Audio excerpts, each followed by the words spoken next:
What's up, friends and followers? This is Amir sending lots of love from my home here in the Holy Land. Binyamina is the place that I reside, and Israel is my home. And right now, my homeland is hurting.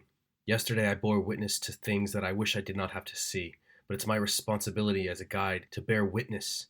And yesterday was a sorrowful, sad countenance of suffering that I witnessed in places like Kfar Aza, in Ofakim, and in Rahat. These are three communities that hug the Gaza Strip and are part of the current war that plagues our society.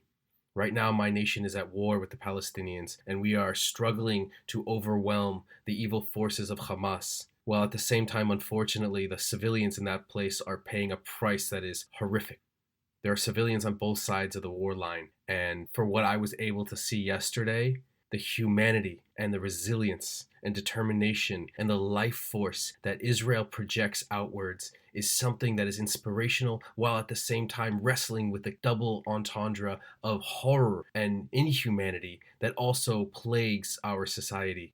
We are forced to do horrible things to our enemies, and their children pay a horrible price for that. And yet, at the same time, the multi fabric society that is Israel has within it a certain force and energy and power and potency that was part of our excursion yesterday that I wish to share with you here and now. Our first visit was to Kfar Aza, and this is a village right on the edge of the Gaza Strip, maybe 2 miles away from Sajaiya neighborhood. And in the distance, we could see that neighborhood currently being bombarded and battered by my forces, burning in the distance. It was difficult to see a place that is currently under a bombardment. And it was difficult to imagine the human suffering and the casualties that are taking place in that very location, in the distance, on the horizon. But my vision was focused on the village of Kfar Aza, a kibbutz, a place of peace overwhelmed by the forces of evil on October 7th when they were attacked. This is the village I visited many times in the past, talking about geopolitical themes and issues relating to Israel and the Palestinians. But this was no joyful visit. These people are reeling and hurting and mourning and suffering for the lost children who were cut down and for those who have been kidnapped and taken away into captivity by monsters. It is heartbreaking and gut wrenching to imagine, and yet there is something that I want to share with you that gave me a glimmer of hope. A woman, her name is Chen, and she was our tour guide, and she told a story about her family and her survival that reminded me the human element of our story is something that is incredibly potent. This woman, who wasn't even in Israel at the time of the attack, managed to be a beacon of communication, transferring information and relaying stories and trying her best from Portugal, of all places where she was visiting, to be at the center of the survival element of this horrific story.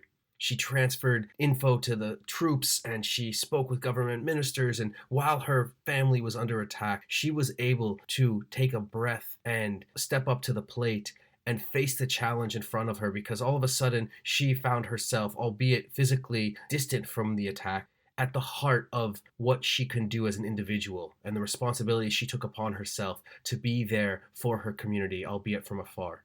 Chen was a champion for humanity and for her family and for her community. And I left this tour inspired beyond belief by what one person can do when confronted with a challenge that is unimaginable. It is a story of resilience and rising to the challenge. And it inspired me to rise to the very challenges that I face in my own life, albeit minuscule compared to what this woman faced down in the onslaught of inhumanity that befell her kibbutz.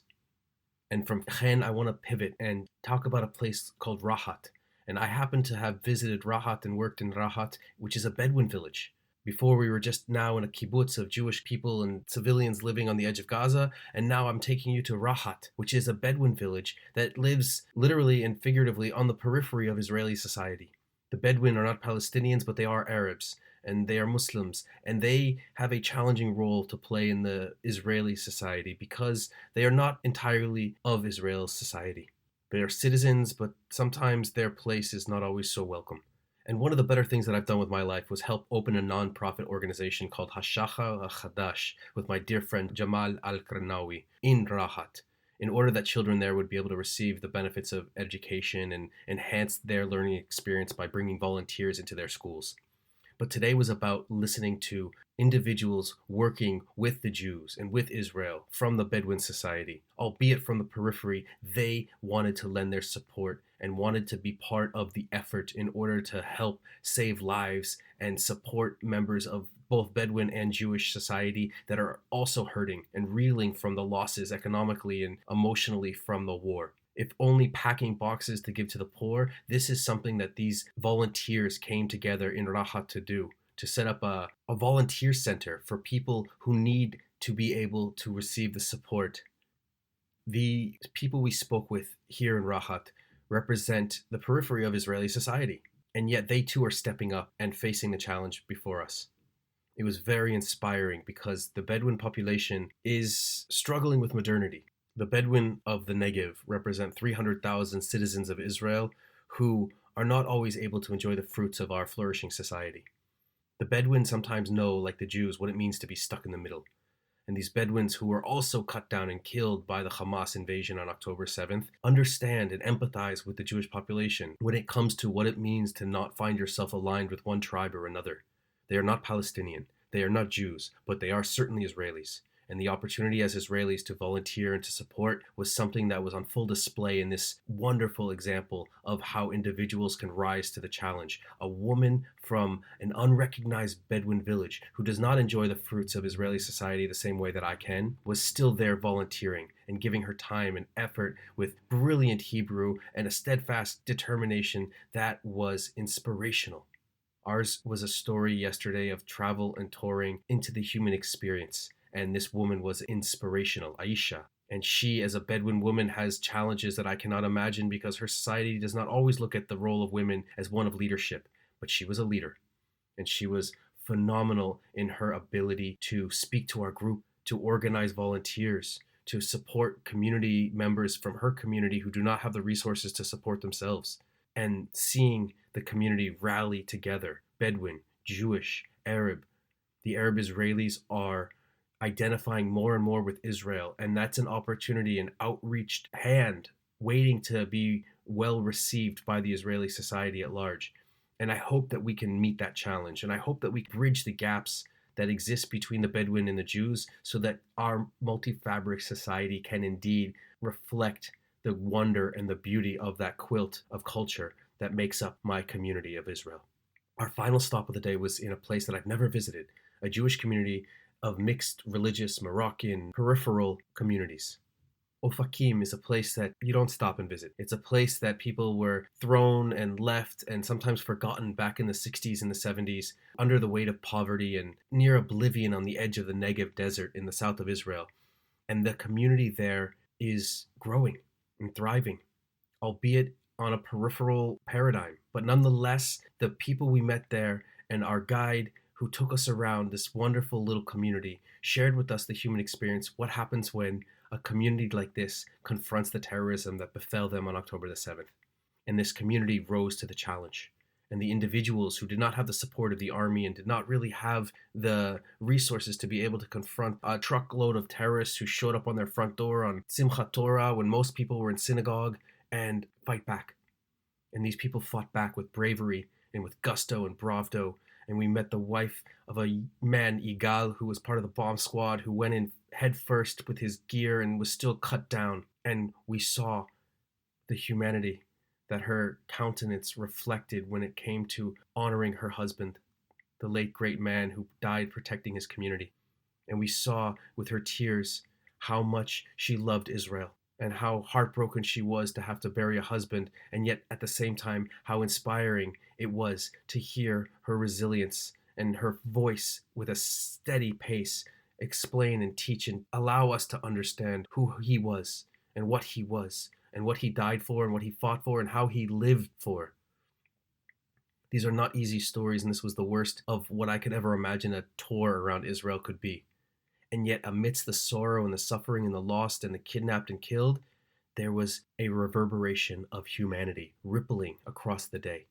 And that is what I wish to celebrate, from Chen to Aisha to Igal, all these faces and all these stories that we were able to meet as tour guides, as we learn to incorporate the challenge of October the 7th into our routine as guides and as hosts and as interpreters of tradition to our guests.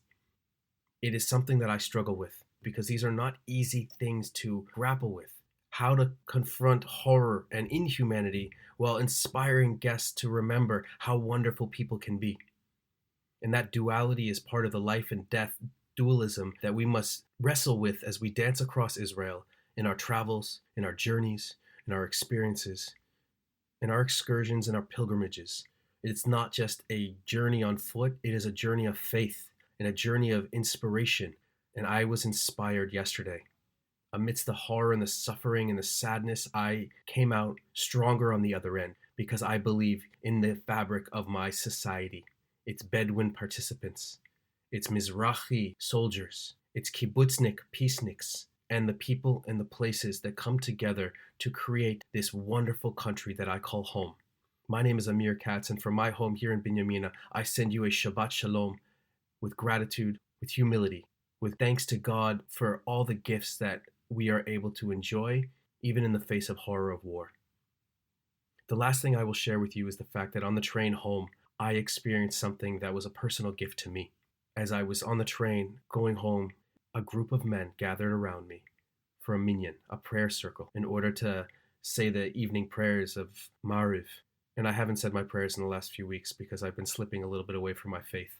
But these men came together, whether I liked it or not, in the place where I was standing on the train, and by default invited me to join their prayers. And I joined, and I prayed, and I thanked God, and I covered my eyes and said Shema Yisrael, and I said the mourner's Kaddish for my brother Rafi, may he rest in peace.